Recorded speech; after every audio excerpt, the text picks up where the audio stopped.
नमस्कार दोस्तों, हमारे यूट्यूब चैनल सुंदर क्लासेज में आपका स्वागत है। दोस्तों अगर आप हमारे चैनल पर नए हो तो चैनल को सब्सक्राइब और वीडियो को लाइक कमेंट शेयर जरूर करें। दोस्तों आज हम बात करने वाले बीएसटीसी परीक्षा 2025 के बारे में। दोस्तों आज का हमारा पहला प्रश्न है, राजस्थान का सबसे बड़ा जिला कौन सा है? ऑप्शन है ए जयपुर, बी जोधपुर, सी बीकानेर, डी उदयपुर। दोस्तों राजस्थान का सबसे बड़ा जिला बीकानेर है। जिस विद्यार्थी ने सी कमेंट किया उसका सही आंसर हो जाएगा। दोस्तों ये प्रश्न काफ़ी इंपॉर्टेंट है तो इसको जरूर नोट कर लेना। चलते अगले प्रश्न की ओर। प्रश्न नंबर 2 है, पुष्कर मेला किस जिले में लगता है? ऑप्शन अजमेर, बी जयपुर, सी बीकानेर, डी जोधपुर। दोस्तों पुष्कर मेला अजमेर ज़िले में लगता है। जिस विद्यार्थी ने ए कमेंट किया है उसका सही आंसर हो जाएगा। चलते अगले प्रश्न की ओर। प्रश्न नंबर 3 है, भारत के राष्ट्रपति का कार्यकाल कितने वर्ष का होता है? दोस्तों भारत के राष्ट्रपति का कार्यकाल ए या 4 वर्ष, बी 5 वर्ष, सी 6 वर्ष, डी 7 वर्ष। दोस्तों भारत के राष्ट्रपति का कार्यकाल 5 वर्ष का होता है। जिस विद्यार्थी ने बी कमेंट किया उसका सही आंसर हो जाएगा। दोस्तों भारत में सभी नेताओं के कार्यकाल 5 वर्ष का होता है। दो आपसे पूछ जाए कि कार्यकाल कितने वर्ष का होता है तो आपको 5 वर्ष पर ही आंसर बताना है। चलते अगले प्रश्न की ओर। प्रश्न नंबर 4 है, संविधान सभा के अध्यक्ष कौन थे? Option A doctor Rajendra Prasad, doctor Bhimrao Ambedkar, C Jawaharlal Nehru, D Mahatma Gandhi. दोस्तों संविधान सभा के अध्यक्ष डॉक्टर राजेंद्र प्रसाद थे।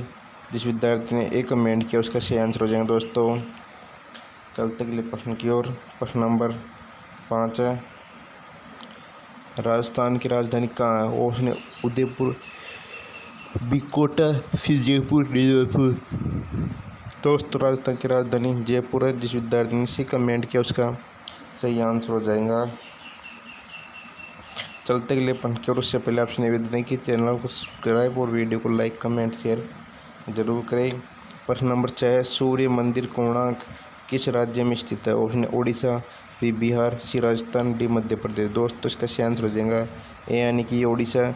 जिस विद्यार्थी ने ए कमेंट किया उसका सही आंसर हो जाएगा। चलते अगले प्रश्न की ओर। प्रश्न नंबर 7 है, भारत का राष्ट्रीय पशु कौन सा है? ऑप्शन हाथी, बी सिंह, सी बाघ, डी गाय। दोस्तों इसका सही आंसर हो जाएगा सी यानी कि बाघ। जिस विद्यार्थी ने सी कमेंट किया उसका सही आंसर हो जाएगा। चलते अगले प्रश्न की ओर।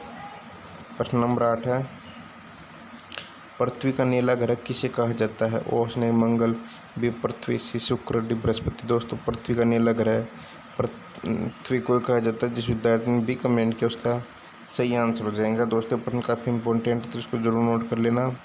चलते अगले प्रश्न की ओर। प्रश्न नंबर 9 है, राजस्थान की कौन सी नदी एकमात्र स्थायी नदी है? ऑप्शन बनास, बी चंबल, सी लुहें, डी साबरमती। दोस्तों राजस्थान की एकमात्र स्थायी नदी चंबल नदी है। जिस विद्यार्थी ने बी कमेंट किया उसका सही आंसर हो जाएगा। दोस्तों प्रश्न काफ़ी इंपॉर्टेंट है तो इसको जरूर नोट कर लेना। दोस्तों चलते अगले प्रश्न की ओर। प्रश्न नंबर 10 है, संयुक्त राष्ट्र संघ यूनो की स्थापना कब हुई थी? Option A 1942, B 1945, C 1947, D 1950। दोस्तों इसका सही आंसर हो जाएगा 1945 में संयुक्त राष्ट्र संघ की स्थापना होती है। जिस विद्यार्थी ने बी कमेंट किया उसका सही आंसर हो जाएगा। चलते अगले प्रश्न की ओर। उससे पहले आपसे निवेदन है कि चैनल को सब्सक्राइब और वीडियो को लाइक कमेंट शेयर जरूर करें।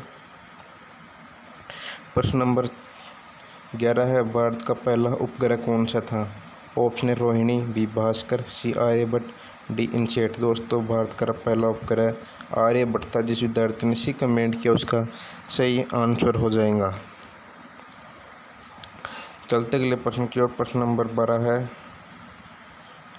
जयसमंद झील कहाँ स्थित है? ऑप्शन चित्तौड़गढ़, बी अजमेर, सी उदयपुर, डी अलवर। दोस्तों जयसमंद झील उदयपुर जिले में स्थित है। जिस विद्यार्थी ने सी कमेंट किया उसका सही आंसर हो जाएगा। चलते अगले प्रश्न की ओर। प्रश्न नंबर 13 है, राजस्थान में गागरोन का किला कहाँ स्थित है? Option A Kota, B Bundi, C Jhalawar, D Bharatpur. दोस्तों गागरोन का किला झालावाड़ जिले में स्थित है। जिस विद्यार्थी ने सी कमेंट किया उसका सही आंसर हो जाएगा। चलते के लिए प्रश्न की ओर। प्रश्न नंबर 14 है,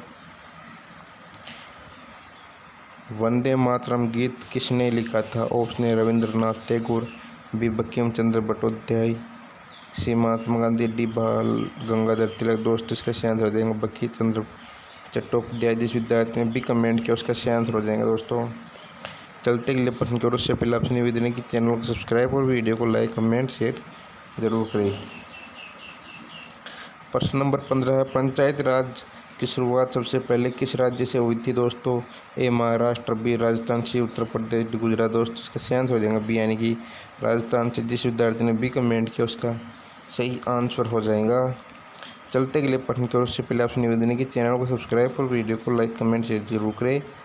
प्रश्न नंबर 16 है, चंद्रगुप्त मौर्य के गुरु कौन थे?